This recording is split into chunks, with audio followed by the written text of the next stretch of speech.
zwemmen in het boetebad, maar het wordt nog zo schattigheid. In het kinderbadje is het warmer, maar dat mag ik niet, want ik word te oud. Dus toch maar in het koude bad, en ik weet het, het is echt ongepast. Maar om het toch gaat warmer te krijgen, had ik stiekem in het water geplast.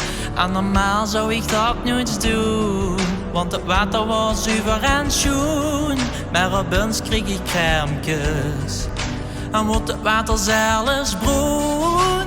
Iedereen sprong uit het water, degene die nog net daar bleef. Ik was op dat moment alleen samen met mijn keutel die neven mij dreef.